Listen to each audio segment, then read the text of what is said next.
Hazte un arca de madera de ciprés.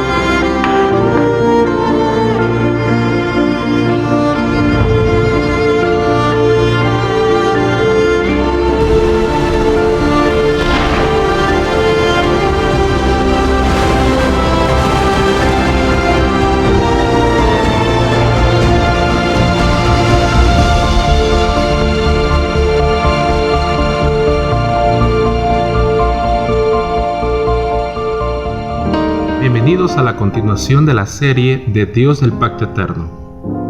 El propósito de esta serie es conocer a Dios de una forma mejor. En esta ocasión quiero introducirme al estudio sobre lo que sucedió en el diluvio universal. También aclarar que yo no conozco todo, y si en algún momento menciono algo que no sea correcto, está abierto a corregirse. Por lo tanto, toda enseñanza debe ser cuestionada.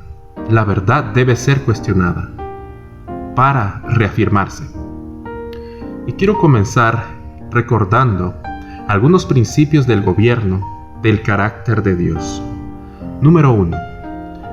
Dios envía un mensaje misericordioso de amonestación y no es un mensaje de coacción o de fuerza. Número 2. Cuando el mensaje es rechazado por completo, el Espíritu Santo se retira. Número 3. El hombre queda abandonado a su propia desolación. Y número 4. El hombre recibe las consecuencias de sus propias decisiones. Y los ejemplos que presentaremos donde menciona este proceso es la destrucción por medio del diluvio en el tiempo de Noé.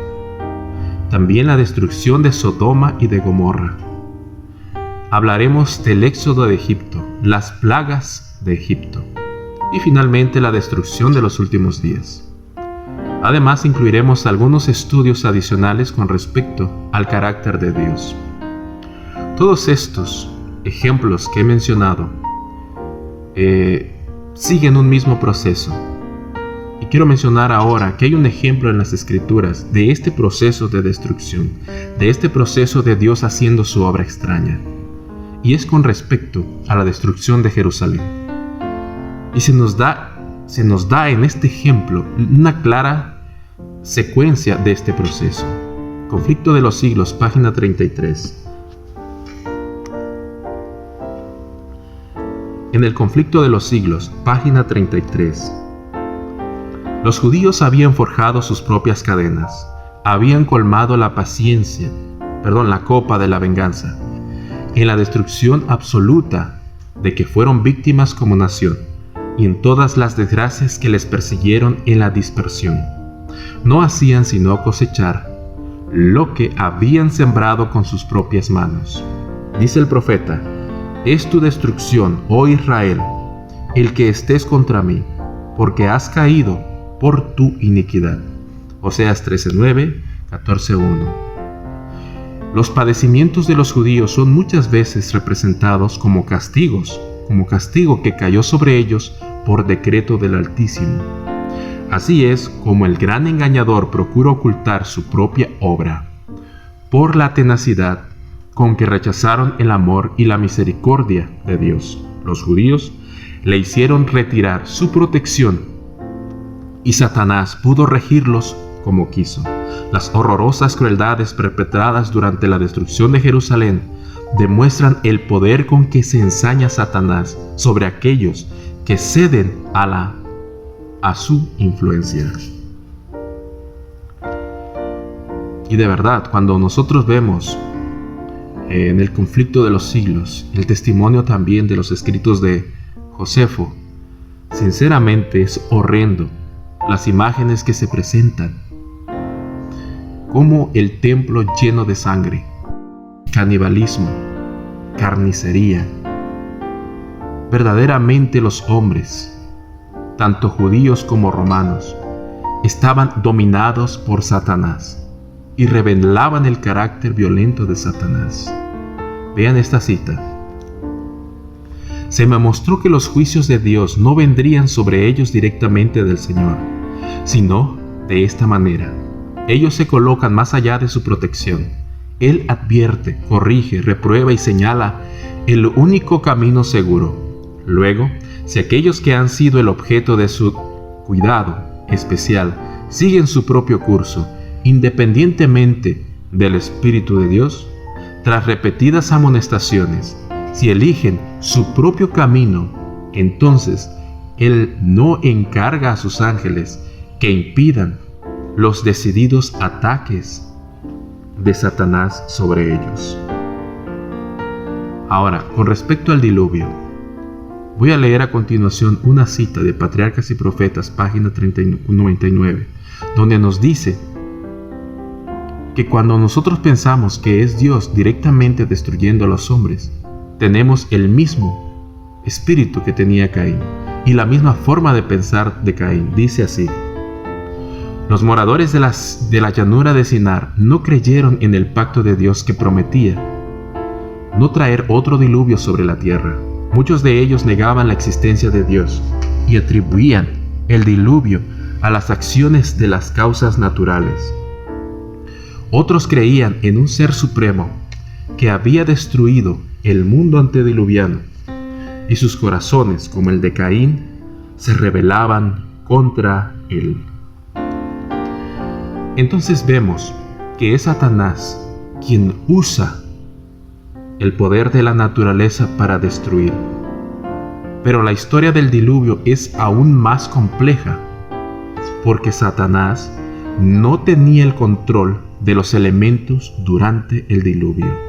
Patriarcas y Profetas, página 77. Por encima del rugido de la tempestad podían escucharse los lamentos de un pueblo que había despreciado la autoridad de Dios. El mismo Satanás, obligado a permanecer en medio de los revueltos elementos, temió por su propia existencia. Los elementos revueltos o los elementos en conflicto estaban incontrolables, revelaban el mismo carácter de Satanás, incontrolable. Y así como Él es, en realidad, si pensamos un poco, solo Dios podía controlar los elementos revueltos y a Satanás. Pero cuando el hombre ha decidido separar de Dios, la protección de Dios es quitada y aparecen los elementos en conflicto. Ahora el espíritu de profecía usa ese término, elementos revueltos o elementos en conflicto, paralelo con la obra de los ángeles malvados. Dice Revión Geran: cuando se hayan puesto en la relación correcta con Dios, entonces, si se ven obligados a ir entre los elementos, noten, entre los elementos en conflicto, Cristo les dará su espíritu y obrará con sus esfuerzos. Cuando sean puestos en contacto con los poderes de las tinieblas, aquí está el paralelismo, poderes de las tinieblas, los ángeles de Dios estarán a su lado y les protegerán de la ira de los hombres. Es interesante que en el momento de la destrucción de Jerusalén, el líder romano, Tito, quería preservar el templo de Jerusalén. Sin embargo, su ejército estaba invadido por un espíritu de caos y de desorden, y Tito perdió el control de la situación. Esto está relatado en el Conflicto de los Siglos, página 31. Tito acudió apresuradamente seguido por sus generales y legionarios y ordenó a los soldados que apagasen las llamas. Sus palabras no fueron escuchadas. Furiosos, los soldados arrojaban teas encendidas en las cámaras contiguas al templo y con sus espadas degollaron a gran número de los que habían buscado refugio allí. Preguntas: ¿perdió Satanás el control de su ejército al destruir? ¿Se manifestó completamente el espíritu rebelde de Satanás, contenido en todas sus legiones de destrucción, en una exhibición de caos y desorden en el diluvio? Otra pregunta: ¿la creación que Satanás intentó controlar no se rebeló también contra el orden y reflejó su propia imagen? La diferencia entre la destrucción de Jerusalén y la destrucción del diluvio se encuentra en la diferencia entre el ejército romano desenfrenado y los elementos naturales desenfrenados y posiblemente los ángeles malvados desenfrenados. Es fácil ver que los soldados romanos, bajo el control de Satanás, destruyeron Jerusalén. Pero no es tan claro ver con los principios o ver cómo los principios violentos de Satanás se manifiestan en la naturaleza o posiblemente en sus propios seguidores. En este caso, Satanás no tenía el control de la naturaleza, sino que la naturaleza podía reflejar su imagen en oposición a la imagen de Cristo. Cristo hace todas las cosas decentemente y en orden, mientras que Satanás tiene una naturaleza caótica y violenta. Satanás está poseído por un espíritu guerrero y este espíritu puede manifestarse en los elementos. Vemos este mismo principio ocurriendo en la segunda venida de Cristo.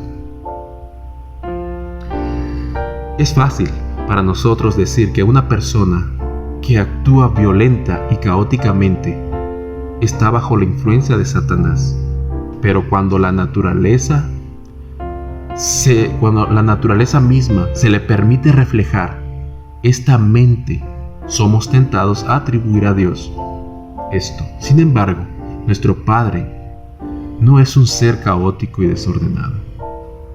Cuando la naturaleza se vuelve desordenada, es porque se le ha permitido reflejar la mente y el espíritu del caos debido al hecho de que su creador ha sido final y completamente desechado.